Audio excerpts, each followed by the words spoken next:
We begin today with Secretary of Homeland Security Kristi Noem, who's joining us from Florida. Madam Secretary, thanks for being with us. Absolutely, Ed. Thank you for inviting me. Yes, well, we have a lot to discuss, so we want to start with this because we've learned that Immigration and Customs Enforcement is planning on expanding operations in the coming days to Chicago. When are those operations expected to start? And you said in recent days that you're using the recent deployments in Los Angeles as a model. What does that mean? Well, we've already had ongoing operations with ICE in Chicago and throughout Illinois and other states, making sure that we're upholding our laws. But we do intend to add more resources to those operations. I won't disclose the details because they are law enforcement and investigative folks that are on the ground there, and I want to make sure we keep their security our #1 priority. But we will continue to go after the worst of the worst across the country, like President Trump has told us to do, focusing on those that are perpetuating murder and rape and trafficking of drugs and humans across our country, knowing that every single citizen deserves to be safe. Part of what distinguished the Los Angeles operations, however, is that National Guard troops were there, in essence, protecting or backing up those federal agents as they conducted operations. Is that what we should expect to see in Chicago? You know, that always is a prerogative of President Trump and his decision. I won't speak to the specifics of the operations that are planned in other cities, but I do know that LA wouldn't be standing today if President Trump hadn't taken action. Then that city would have burned down if left to the devices of the mayor and the governor of that state. And so the citizens who live there, the small business owners in downtown LA, they're thankful that President Trump came in with federal law enforcement officers and helped support keeping those streets open, keep their homes and businesses from burning down, and made sure the law and order was restored. I just want to clarify one thing you said there. You said LA wouldn't be standing if not for these federal deployments? So many of those homes and businesses that were in downtown LA and in those areas were dealing with riots and violence, and coming in and bringing those federal law enforcement officers in was incredibly important to keeping peace. And so we are grateful that President Trump was willing to send resources and people in order to enforce the law. And Ed, since then, we have arrested 5,000 dangerous illegal criminals out of LA and removed them from our country and had them face justice for their crimes. And many of these individuals were people who have, conducted horrific activities against American citizens, trafficking of children and pedophiles. And so that's one of the things that the people of LA can be grateful for, is that they don't have those bad actors, those people on their streets anymore because of the work of President Trump and his administration. So as you know, we spoke with Illinois Governor J.B. Pritzker about all this, and I asked him what he'd say to you about these forthcoming plans. Let's play that and let you respond after. If she were to call you, what would you say? What's your message to her? Well, I tell her that what she's doing is inflaming passions and causing disruption that doesn't need to be caused. We have people that have lived, yes, in the state of Illinois and the city of Chicago for decades, working here, paying taxes. They're law-abiding members of our communities, friends, neighbors. And why are we arresting them? Why are we making them disappear? Indeed, they're even disrupting the lives of people who are attempting to go through a legal process to stay in this country, who've been invited to a hearing, and then they're arresting them in the hallways on their way to that hearing. So this is dangerous. They shouldn't be doing it. It's anti-American. It's un-American. And I would tell her to maybe check herself for what does she really believe. She's also critical of the fact that Chicago is one of those cities that doesn't cooperate with federal immigration operations. And she was quoted as saying that Illinois, quote, refuses to have our back. Well, that's not true. In fact, there were police officers who made sure that there was nobody interfering or attacking or causing problems for the ICE officials that were here. People have a right to express themselves. People have a right to their First Amendment, freedom to express. And we protect that too in the city of Chicago. So it's not true that nobody has their backs. What we won't do, however, is engage in what is a federal effort. That is to say, they have their job, immigration. We have our job, which is to fight violent crime on the streets of our city, And by the way, we're succeeding at that job. But when they bring people in and don't coordinate with us, they're going to cause enormous problems. Madam Secretary, your response? Well, for 13 consecutive years, Chicago had more murders than any other American city. In fact, just last year in 2024, they had 3 times the amount of murders that LA did, 5 times more than New York City. So he can talk about what a great job he's doing as governor, but he's failing those families who will no longer have their child with them, their mother or their father or their cousin, aunt and uncle, that are gone forever because of the violence that's happening in Chicago. So I was a governor for many years. So I recognize the responsibilities that you have on your shoulder when you're a governor. And I'll tell you, as a governor, when I had to make tough decisions and when I had disagreements with the Biden administration or challenges my people were facing, I called up the Biden administration. I went and talked to them. I asked for meetings. I fought for my people. This seems like it's more about Governor Pritzker's ego now rather than actually protecting his people. If he has one murder in the city of Chicago, he should be calling President Trump and saying, what's your ideas? What can we do? They don't even honor our detainers in Chicago. They don't go out there and work with us to make sure we're bringing people to justice. And instead he goes on TV and he attacks me when we're doing exactly what those people need, is they need someone to help them get the dangerous criminals off their streets. And if he has 1, 2, 5, or 10, those victims and their families deserve to walk in freedom on those streets and not have to worry about what's going to happen to them on their way to their jobs. Well, you anticipated some of the questions we asked of him, so as we say in this business, stay tuned for that. But we'll let's ask you a few more while we have you. Are you planning beyond Chicago to expand these kinds of operations to other cities? There have been reports, for example, that Boston may very well soon be next. I think there's a lot of cities that are dealing with crime and violence right now, and so we haven't taken anything off the table. We've been making sure that we have the resources and the equipment to go in. We've been working to partner with every single agency that we can. We have hundreds and hundreds of agreements with local law enforcement, sheriffs, city administrators and mayors across the country that want to solve problems. I'd encourage every single big city, San Francisco, Boston, Chicago, whatever they are, if they want to help make their cities safer, more prosperous, allow people the opportunity to walk in freedom like the people of Washington, D.C. are now, and enjoying going out to eat at night and not having to worry if they're going to be a victim of a carjacking or a robbery, they should call us, because we will work with anybody and do what we can to make sure that we're upholding our Constitution, upholding the law, but making sure their families are safe. You mentioned there are a bunch of cities in Democratic-controlled states with Democratic mayors, and there have been a lot of questions asked about that focus.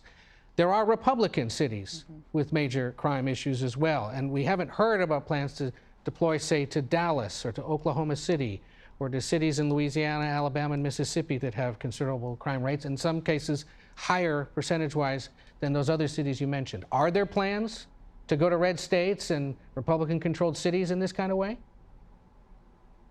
Absolutely. Every single city is evaluated for what we need to do there to make it safer. So we've got operations that, again, I won't talk about details on, but we absolutely are not looking through the viewpoint at anything we're doing with a political lens. It is what can we do to make sure that we're continuing to get up every day and to fight for the American citizen, and that they have the chance to go out there and pursue the American dream. All right, so Immigration and Customs Enforcement is aiming to hire another 10,000 officers by the end of this year, nearly double the size of the current force. Basic training is being reduced from 13 weeks to 8 weeks in an attempt to accelerate the hiring and the onboarding of these officers.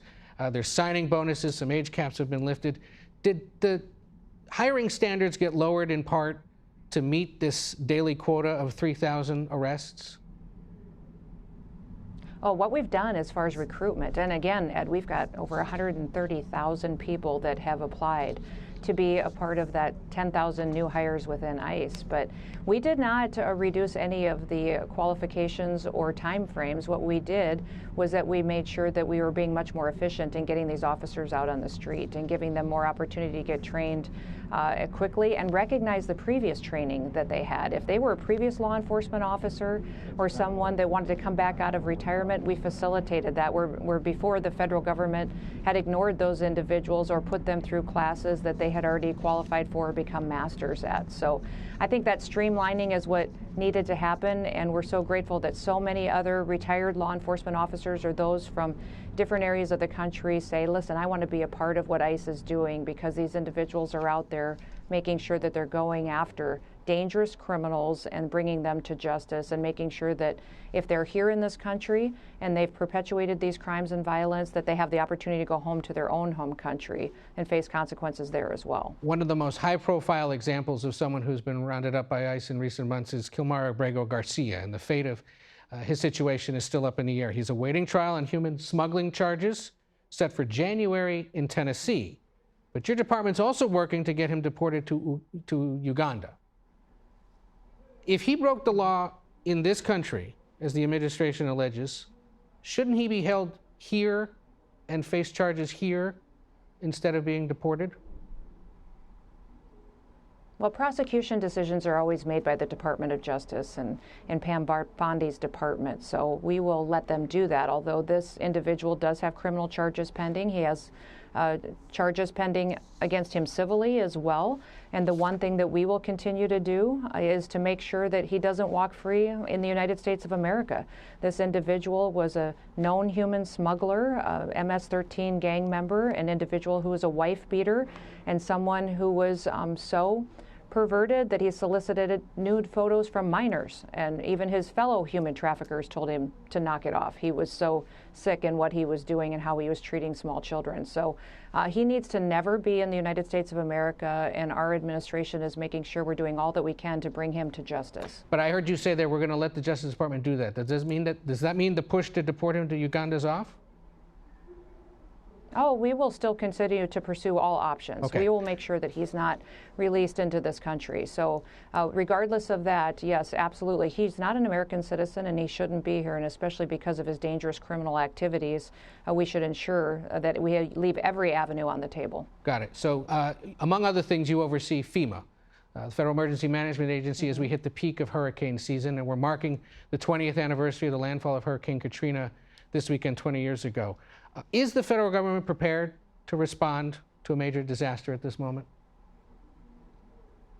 We are absolutely more prepared than the last administration and doing a much better job responding to the disasters we've already experienced since President Trump has been in the White House. We've had over a dozen, close to 20 different disasters throughout the country just since President Trump has been the President of the United States, and we have deployed resources twice as fast as FEMA ever has in the past, gotten people on the ground over 100% quicker than any other administration has. In fact, with the disasters that we saw that were so horrific and devastating in Texas and New Mexico, North Carolina, we've had people on the ground within hours responding to those families that were in crisis. So FEMA is consistently doing a much better job than it has in the past, and we're going to continue to stay on guard and make sure that we're there to always support these local states and these local emergency management directors in them getting the chance to run their disaster operations. I bring this up because part of what you're suggesting there is in dispute from a handful of current and former FEMA employees who wrote to Congress this past week raising concerns about the agency's ability to respond to forthcoming natural disasters. One of the specific concerns they have is this decision that now has you reviewing any cost of $100,000 or more that FEMA plans to make. Can you give me an example of a charge of $100,000 or more that you've rejected?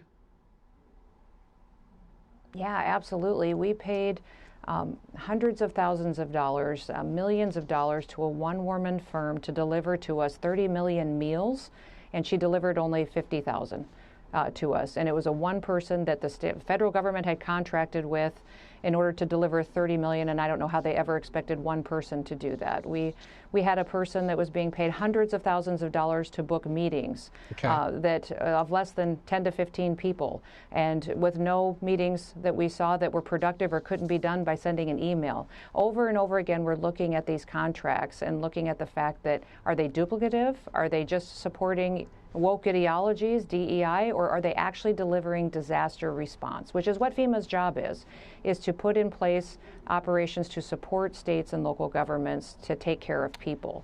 And so that evaluation has saved us hundreds of millions of dollars within FEMA and within the Department of Homeland Security. It has saved us $13 billion already, and we're going to continue to make sure that we're accountable to taxpayers. You know, in Washington, D.C., I rarely run into anybody who says, I'm a lobbyist for the American taxpayer. Well, guess what? Kristi Noem is. Every day I get up and I think the American people are paying for this. Should they? And are these dollars doing what the law says they should be doing? I'm going to make sure that they go there and they're spent what's appropriate according to the law, and that the taxpayers understand that it's a worthwhile effort. At least 20 of the people who signed this letter were current FEMA employees, and they've been placed on administrative leave. And I'd heard you in previous interviews suggest that those that are making accusations against the agency should put their names on the criticisms or the allegations. So now they have, and they've been placed on administrative leave. And I'm curious if it's now the policy of DHS that anytime an employee puts their name on something, publicly criticizes you or the president's leadership, that they should anticipate being put on leave or fired. This letter was signed by many people anonymously. There was some who had their names on there, and those who had their names on there were temporary contract employees who had worked for the Department of Homeland Security for less than a year.